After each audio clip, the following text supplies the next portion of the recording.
मेरी कौम दे सुत्ते होए जवानों ते स्पैशली नशइयो उठ जाओ फजर दा टाइम हो गया। तुहानू पता मेरे दिन दा आगाज हुंदा है फजर तो पहला।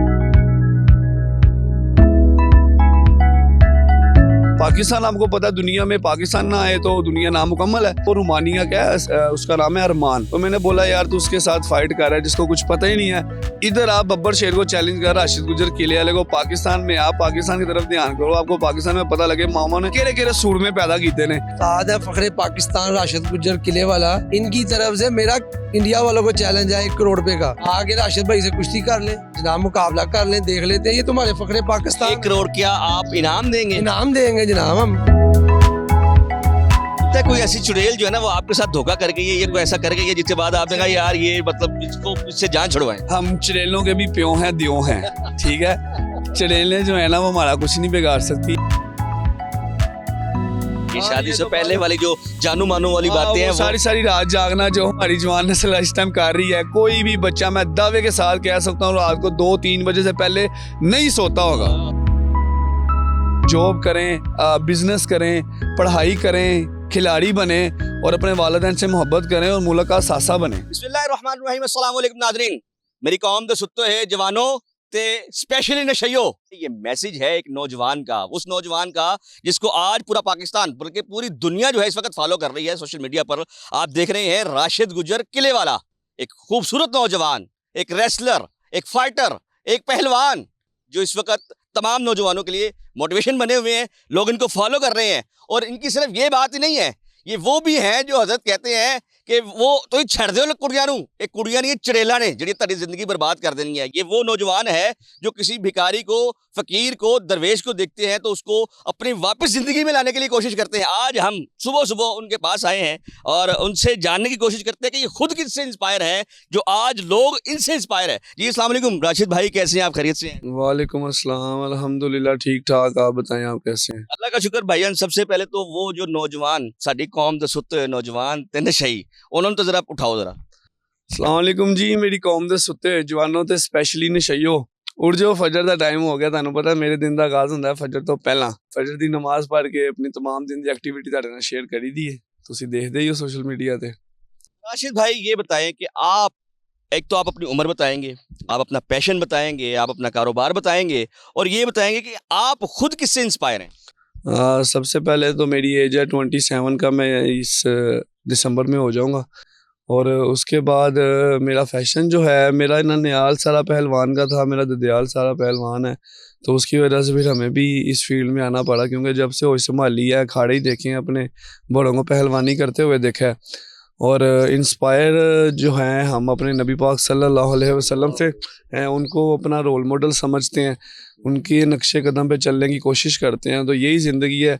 और आज के दौर में ये जो मौजूदा हाल जो वक्त चल रहा है, तो जो हाल हो चुका है हमारी यूथ का, यंग जनरेशन का, तो मेरा यही मकसद है कि अपनी यूथ को, अपनी यंग जनरेशन को बचाया जाए, बैड एक्टिविटी से बचाया जाए, बुरे कामों से बचाया जाए और उन्हें बताया जाए कि क्या ज़िंदगी का हकीकी मकसद है। एक्सरसाइज करें, कारोबार करें, बिज़नेस करें, पढ़ाई करें, अपने वालिदैन का अदब करें, नमाज कुरान पढ़ें, तो यही हकीकी ज़िंदगी है भाई। और हम तो अभी सो रहे हैं और जैसे ही ज़िंदगी ख़त्म होनी है तो हमने जाग जाना है। तो फिर हमने कहना हाय हाय किस्मत, ये क्या था, किधर हम सोए हुए थे, क्या कर रहे थे, किधर ज़िंदगी गुजार रहे थे। नफ्सो नफ्सी का दौड़ है, हर बंदा पैसे के पीछे दौड़ लगी हुई है, पैसा इकट्ठे करी जा रहे हैं, बस करी जा रहे हैं, दीन दुनिया का पता ही कोई नहीं है। तो मेरा यही मकसद है कि मैं अपनी यूथ को जो है अवेयरनेस दूँ कि ज़िंदगी का हकीकी मकसद क्या है। राशिद भाई आपको कितना अरसा हो गया है ये सब करते हुए, अपने आप का ख्याल करते हुए? आप पहलवान भी हैं, आप रेसलर भी हैं, आप फाइटर भी हैं और आप एक अच्छे इंसान भी हैं। इसके साथ आप जो है वो जो चुड़ैलें होती हैं उन नौजवानों को बचाने की कोशिश भी करते हैं। वो क्या चुड़ैलों वाली क्या बात कर देते हैं? चुड़ैलों वाली ये बात है जी, देखें बच्चे के हाथ में मोबाइल है और कोई किसी ने जानू बनाया हुआ है, किसी ने मानू बनाया हुआ है। हर बच्चा जो है वो उसके हाथ में कलम होनी चाहिए, उसके हाथ में मोबाइल है, उसके हाथ में कलम की बजाय उसके हाथ में वेप है पीने वाला। बच्चों की जो हमारी नस्ल है वो ख़राब होती जा रही है और हर बच्चा जो है, हर नौजवान जो है वो लड़कियों के पीछे भाग रहा है, जिसने वो जो है अपने माँ बाप को छोड़कर, अपनी ज़िंदगी के हकीकी मकसद को छोड़ के उस लड़की के पीछे पागलों की तरह जो है जानवरों की तरह पड़ा होता है। और उसने एक जानू की बजाय 20-20 जानू बनाए होते हैं। एक से बात ख़त्म होती है तो दूसरे ਤੇ ਬਾਅਦ ਐਵੇਂ ਆ ਜਿੰਨੇ ਤੁਸੀਂ ਜਵਾਨ ਦੇਖਦੇ ਹੋ ਕਿਸੇ ਕੋਈ ਨਸ਼ੇ ਕਰ ਰਹੇ ਨੇ कोई नशे से लग गया कोई बेकारी बन गया कोई नशेई बन गया कोई कुछ बन गया यही चक्कर है लड़कियों का तो लड़कियों के चक्करों में बिल्कुल भी नहीं पड़ना चाहिए बिल्कुल भी जो है ना ये सीन नहीं होना चाहिए। अच्छा राशिद भाई मुझे ये बताएं कि जब आपका दिन का आगाज होता है तो कौन सी एक्सरसाइज सबसे पहले करते हैं? मेरे दिन का जब आगाज़ होता है नमाज़ पढ़ के सबसे पहले हमारी जो है वो थोड़ा सा स्ट्रेचिंग होती है बॉडी की ताकि कोई इंजरी वगैरह ना हो कोई चोट वगैरह ना लगे। उसके बाद हम रनिंग करते हैं तकरीबन 7-8 किलोमीटर। उसके बाद हमारे जो डंड स्पट होते हैं पहलवानी वो लगाते हैं हम, फिर स्प्रिंटें लगाते हैं, फिर वेट उठा के एक दूसरे को जो है वो स्लाइड पे वो चढ़ते हैं। फिर हमारी अखाड़े की ट्रेनिंग होती है डंड बैठ के, फिर हम सरदाई का रगड़ा बनाते हैं लास्ट पे। और पहलवानी आपको पता है सरदाई के बगैर जो है वो नामुकम्मल है, वो मुकम्मल ही नहीं है। सरदाई ना हो तो पहलवान नहीं है। अच्छा अक्सर औकात जो है वो पहलवान वो जिम की तरफ नहीं जाते, आप जिम भी जाते हैं, आप रेसलिंग भी करते हैं, आप फाइटिंग भी करते हैं, मतलब ये सब कैसे मैनेज कर लेते हैं? यार असल में जो आजकल के नौजवान हैं वो मिट्टी में आना ही नहीं चाहते, जबकि हकीकी जो मकसद है वो मिट्टी है, क्योंकि ये वाहिद ऐसा खेल है जो नबियों वलियों पैगंबरों से चलता हुआ आ रहा है। ठीक है, मौला अली शेर खुदा ने कुश्ती की है अखाड़े में, हमारे नबी सल्लल्लाहु अलैहि वसल्लम ने कुश्ती की है अखाड़े में, फिर इमाम हसन हुसैन ने कुश्ती की है अखाड़े में। तो ये खेल जो है ना ये दुनिया का सबसे पहला और वाहिद ऐसा खेल है जो नबियों वलियों पैगंबरों ने खेला है, और आज की नस्ल जो है वो मिट्टी की तरफ आना ही नहीं चाहती। तो फाइटर को भी चैलेंज दिया हुआ है और फिर आपने एतराज भी किया, आपको बुरा भी शायद लगा कि आपकी कौम जो है पाकिस्तानी नौजवान जो है वो आपको डिमोटिव कर रहे हैं। सोई हुई है, ये नहीं जाग सकती, ये कभी भी नहीं जाग सकती। ये मर्दार कौम है, ये सोई हुई कौम है, और मैं समझता हूँ ये बड़ी नाअहल कौम है जो अपने हक के लिए कभी खड़ी हो ही नहीं सकती। अपने पाकिस्तानी अपने मुल्क के जो है ना वो स्पोर्टिव नहीं है, ये कभी भी आपके साथ नहीं खड़ी हो सकती। तो मैंने उसको चैलेंज इसलिए किया कि जी उसने अभी हमारे हमसाया मुल्क इंडिया का जो एक बहुत बड़ा इन्फ्लुएंसर था, स्पोर्ट्समैन था, जो अपने 75 हार्ड डे की वजह से मशहूर हुआ बड़ा, और दुनिया ने उसको बड़ा फेम दिया। और मैं उसने 75 डेज़ का किया, मैंने जो है वो 300 डेज़ का किया।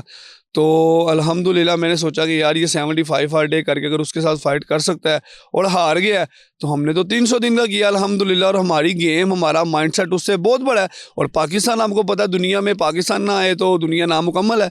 तो अल्हम्दुलिल्लाह मैंने कहा यार वो रोमानिया क्या है, उसका नाम है अरमान शाहरुखन।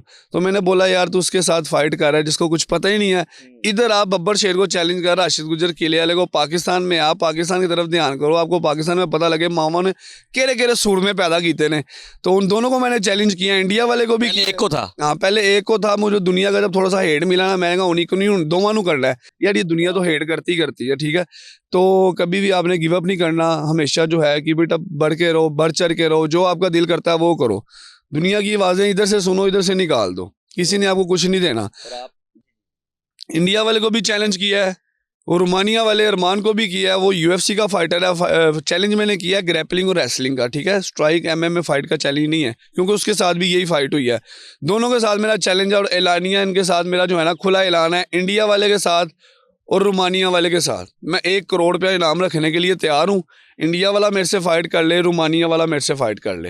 आपने खुला चैलेंज कर दिया रोमानिया को भी और इंडिया को भी कि आप अच्छा करेंगे कहाँ पर भाईजान? जैसा कि आपने कहा था कि मिड पॉइंट दुबई हो सकता है, फिर आपने कहा कि यार अगर आप अपने मुल्क में भी रखना चाहो तो वहां पर भी रोमानिया में रखना चाहे मैं रोमानिया में आ जाऊंगा। अगर इंडिया वाले तो पता वीज़ा नहीं देते, तो अगर इंडिया वाला फाइट करना चाहता है तो मैं दुबई में आ जाऊंगा। दोनों के लिए मैं तैयार हूँ। जब आवाज़ मारेंगे राशिद गुजर किले वाला अल्हम्दुलिल्लाह तैयार है। पाकिस्तान का झंडा बुलंद करने के लिए पूरी दुनिया में हमेशा तैयार हूँ मैं। अल्हम्दुलिल्लाह। ग्रैबलिंग के हवाले से आप कहते हैं कि मेरा चैलेंज है पूरे पाकिस्तान में, आप सबसे फास्टर ग्रैबलिंग का भी वो जो है वो कहते हैं the best fastest wrestler of Pakistan का टाइटल भी मेरे पास अल्हम्दुलिल्लाह। ठीक है जी, मल्टीपल टाइम टाइटल जीते हुए हैं। इंडिया में भगत सिंह का टाइटल जो 45 साल हो गए हैं कोई नहीं जीत के लाया। भगत सिंह की ट्रॉफी, इंडिया से भगत सिंह की ट्रॉफी मैंने उठाई 2019 में जलंधर में जो मुकाबला हुआ था, उसके बाद वो आज तक कंपटीशन ही नहीं हुआ। तो लास्ट टाइम मैंने वो इंडिया से विन किया अल्हम्दुलिल्लाह। The best faster wrestler of Pakistan हूँ, नेशनल चैम्पियन हूँ एमएमए फाइटिंग में भी, और अभी हाल ही में मैंने बहरीन में एशियन में भी अल्हम्दुलिल्लाह मेडल जीता। जब आपकी तरफ से उनको नेगेटिव पैगामात मिले तो उन्होंने एक ही जगह दोनों को ही चैलेंज कर दिया कि आओ अब एक से नहीं अब दोनों से मुकाबला होगा। फिर उसके बाद बात खत्म नहीं हुई, उन्होंने कहा अब आपको 1 करोड़ रुपए इनाम भी दिया जाएगा अगर आप जीत गए तो। राशिद भाई, वो जो चैलेंजेस आप दे रहे थे रोमानिया के उस फाइटर को, और उसके बाद एक नहीं आपने 2 बंदों को चैलेंज दे दिया, उसकी क्या वजह थी? यार उसकी ये वजह थी कि वो रोमानिया वाले को जब चैलेंज दिया ना, तो दुनिया कह रही थी जी वो बड़ा तगड़ा फाइटर है। मैं कहा यार जो हथ पहन के ना ਉਦੋਂ ਪਤਾ ਲੱਗੇਗਾ ਕਿਹੜੇ ਭਲਵਾਨ ਦੇ ਡੰਡਾਂ 'ਚ ਕਿੰਨਾ ਕੁ ਜ਼ੋਰ ਹੈ। ਇਹ ਤੇ ਸਿਰਫ ਗੱਲਾਂ, ਤੁਹਾਨੂੰ ਪਤਾ पब्लिक तो गल्लां करदी है। तो फिर मेरी पाकिस्तानी कौम कहती है कि पहले जो है ना, अगर आपने चैलेंज देना है तो इंडिया वाले को दो जिसने उसके साथ फाइट की है। तो मैंने कहा ठीक है, फिर पहला चैलेंज जो है वो इंडिया को दे देते हैं, पहले इंडिया वाले को पहुँचाते हैं और दूसरे बार जो दूसरा कंपटीशन होगा फिर वो रोमानिया वाले को पहुँचाते हैं। तो इसलिए मैंने इंडिया वाले को पहले चैलेंज कर दिया, अब दोबारा चैलेंज कर दिया, क्योंकि पब्लिक की जो ख्वाहिश है ना वो ये है कि पहले इंडिया वाले को हराया जाए, तब हमें यकीन होगा कि आप उसको भी हरा सकते हैं, तो फिर उसको चैलेंज करना। उस्ताद है फखरे पाकिस्तान राशिद गुज्जर किले वाला, इनकी तरफ से मेरा इंडिया वालों को चैलेंज है 1 करोड़ रुपए का। मतलब 1 करोड़ का क्या चैलेंज? आगे राशिद भाई से कुश्ती कर ले जनाब, मुकाबला कर लें, देख लेते हैं। ये तुम्हारे फखरे पाकिस्तान 1 करोड़ क्या आप इनाम देंगे? इनाम देंगे जनाब हम। किसको इनाम देंगे? अगर अंकित मुझसे फाइट जीतता है तो ये 1 करोड़ पे उसको इनाम देंगे इंडिया वाले को। इंडिया वाले को आपका चैलेंज है, यानी जिसके लिए आपको कमेंट्स में कहा जा रहा था कि सबसे पहले आप उसको लड़ें, इंडिया वाले उसके से साथ झगड़ा करें, या वो क्या उसको Wrestling फाइट कहते हैं, fight, फाइट कहते हैं कि आप उसके साथ फाइट करें। तो आप, अच्छा जी, ये राशिद साहब ने हमारे प्रोग्राम में एक अनाउंसमेंट दे दी है, बल्कि उनके जो चाहने वाले हैं, उनसे मोहब्बत करने वाले हैं, उनकी तरफ से एक जो है ना वो आपको चैलेंज दिया जा रहा है कि अगर आप आते हैं राशिद साहब से, राशिद किले वाले से फाइट करते हैं, तो अगर आप जीत जाते हैं तो भाईजान का ऐलान है कि आपको 1 करोड़ रुपए पाकिस्तानी जो है वो इनाम में दिया जाएगा। तो क्या, जिंदाबाद जिंदाबाद, हमेशा जिंदाबाद। तो राशिद साहब, आप समझते हैं कि ये चैलेंज जो है वो एक्सेप्ट करेंगे? हाँ जी, करना तो चाहिए। इसी तरह गेमों को जो है वो प्रमोट मिलता है, उनकी गेम को प्रमोट मिलेगा, हमारे पाकिस्तान की स्पोर्ट्स को प्रमोट मिलेगा। इसी तरह जो है बच्चों में शौक पैदा होगा और हर बच्चा जो है हर घर से जो है वो खिलाड़ी निकलेगा। तो मैं समझता हूँ अगर हर बच्चा खिलाड़ी निकलेगा तो हमारे जो अस्पताल हैं वो वीरान हो जाएंगे और हमारी जो ग्राउंडें हैं वो आबाद हो जाएंगी, क्योंकि हम इसी मिशन पे हैं इंशाल्लाह ताला। कोई ऐसी चुड़ैल जो है ना वो आपके साथ धोखा कर गई है, ये कोई ऐसा कर गई है जिसके बाद आपने कहा यार ये मतलब इसको, इससे जान छुड़वाएं? हम चुड़ैलों के भी प्यों हैं द्यों हैं, ठीक है। चुड़ैलें जो है ना वो हमारा कुछ नहीं बिगाड़ सकती। असल बात ये है कि जो माँ अपने बेटे को 20-25 साल अपना पेट काट के खिलाती है, पिलाती है, जवान करती है, उसको माशरे में जो है इस काबिल बनाती है कि वो उसका सहारा बने बुढ़ापे में, और वो जो ब्याह के बेटी लाती है वो असल में उसकी अपनी बेटी होती है और उसका मकसद होता है कि वो घर को बसाए। और वो आते साथ ही घर में लड़ाइयाँ पड़ जाती हैं, तेरी बहन ने है कहता, तेरी सस ने है कहता, माँ जी ने ये कहता। उसका काम बनता है घर को जोड़ के रखना। ये उससे अगला स्टेप है, ये हाँ, शादी ये से तो पहले वाली जो जानू मानू वाली बातें हैं, सारी सारी रात जागना जो हमारी जवान नस्ल इस टाइम कर रही है। कोई भी बच्चा, मैं दावे के साथ कह सकता हूँ, रात को 2-3 बजे से पहले नहीं सोता होगा। कोई मुझे वालिदैन आगे बता दे सोशल मीडिया के हमारा बच्चा रात को ईशा की नमाज पढ़ के सो जाता है, मैं मान ही नहीं सकता। ये अगर उन्हें इश्क ना कीता तो की कीता? ये जो वायरस है ना भाईजान, मोबाइल, ये गोरों ने जो हमारे अंदर घुसा दिया ना ये वायरस, ये बहुत बड़ा वायरस है। बच्चा जो है ना, पैदा होता बच्चा, अगर उसके भी सामने मोबाइल ना जाए, वो कार्टून ना जाए और वो चीज़ें एक्टिविटी उसके सामने ना जाए, तो वो भी रोता है, खाता पीता कुछ नहीं है। आजकल तो यही चल रहा है वैसे भाईजान। अच्छा, अब आखिर में आपके व्लॉग की तरह वो बात मैं करने जा रहा हूँ, जैसे अभी आपने एहतरामन, जो आपकी बातों से महसूस भी हुआ, माँ की मोहब्बत, आप अपने व्लॉग में आखिर में माँ के पाँव दबा रहे होते हैं। वो इसलिए दबा रहा होता हूँ कि हमारी जो ये नई नस्ल है ना, इसको पता चले कि माँ प्यू का क्या जो है वो रुतबा है, क्या उनकी मोहब्बत में करना चाहिए। आजकल की नस्ल को पता ही नहीं है कि माँ बाप के पास भी बैठना है।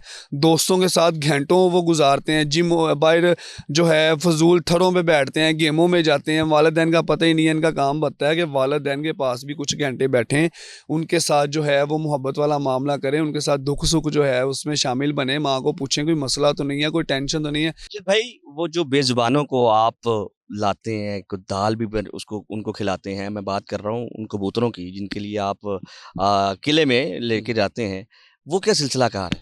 यार ये मेरी तो कोई औकात नहीं है, ये अल्लाह ताला ने ड्यूटी लगाई हुई है। अल्लाह ताला इस काबिल करता है इंसान को। मुझे जो भी सोशल मीडिया से थोड़ा बहुत अर्न होता है वो मैं जो है वो परिंदों के लिए वो दाना वगैरह ले लेता हूँ, दाना वगैरह डाल लेता हूँ, क्योंकि शुक्र अल्हम्दुलिल्लाह अल्लाह का बड़ा एहसान है। तो किसी गरीब को देखता हूँ, किसी के पास जो है वो पहनने के लिए कपड़े नहीं है, उसको कपड़े ले दिए, खाना खिला दिया, यही हकीकी मकसद है हमारा। राशिद भाई, किले वाला, ये किले वाला क्या सीन है? यार किले वाला ये सीन है कि मैं जब वीडियोस वगैरह बनाता था ना, तो पहले तो उन्होंने बोला कि आप यहाँ पे वीडियो नहीं बना सकते, लेकिन जब उन्होंने मेरा पेज देखा उन्हें पता चला कि पाकिस्तान का माशाल्लाह कल्चर शो कर रहे हैं, पाकिस्तान में भी दिखा रहे हैं कि किस जगह पे ट्रेनिंग की जा रही है। और सबसे बड़ी बात जो हमारे यहाँ के इंचार्ज थे बिलाल साहब, शामी साहब, वो माशाल्लाह खुद स्पोर्ट्समैन है, खिलाड़ी हैं। उन्होंने देखा कि यार ये तो हमारी नई नस्ल के लिए, यूथ के लिए बड़ा अच्छे पैगाम दे रहा है माशाल्लाह। सुबह नमाज पढ़ के ट्रेनिंग, एक्सरसाइज, दाना डालना और जो है वालिदैन के पाँव दबाना, कुरान पढ़ना, तो ये तो बड़ी अच्छी एक्टिविटी है जो पूरे पाकिस्तान में कोई भी इन्फ्लुएंसर नहीं कर रहा। तो उन्होंने मुझे फिर यहाँ पे परमिशन दी, उन्होंने बोला कि यार माशाल्लाह बहुत अच्छा काम कर रहे हैं, तो ये इस काम पे आपने, इस मिशन पे डट के रहना और हम आपके साथ हैं। मैं अप्रिशिएट करता हूँ बिलाल साहब को, शामी साहब को, जो जिन्होंने मेरे साथ मोहब्बत वाला मामला किया और मुझे इस मिशन पे चिड़े रहने की हिम्मत दी। तहज्जुद के टाइम में ही उठते हैं और कुरान पाक की तिलावत करते हैं, नमाज की अदायगी करते हैं, फिर एक्सरसाइज शुरू हो जाती है, फिर थोड़ा सा आराम, फिर उसके बाद परिंदों के लिए खाना शाना। और ये इनकी एक, इन्होंने अपनी एक ड्यूटी बनाई है, इनका ये एक लाइफस्टाइल बना हुआ है। इनकी जो है फैन फॉलोइंग ये है कि एक, जैसे जो भाई अनाउंस करके गए, वो एक वाइस प्रिंसिपल बताए जा रहे हैं, एक स्कूल के जो वाइस प्रिंसिपल है, और वो ऑफ द रिकॉर्ड ये बता रहे थे कि मैं ये चाहता हूं कि मेरे तमाम बच्चे भी इनकी शागिर्दी में आए और वो भी जो है वो अपने आप को सेहतमंद बना सके। राशिद गुज्जर साहब का पैगाम मुकम्मल तौर पर आप तक पहुंचाया जा रहा है। इसी के साथ अपने मेज़बान असद शेख को दो इजाज़त। अल्लाह हाफिज़।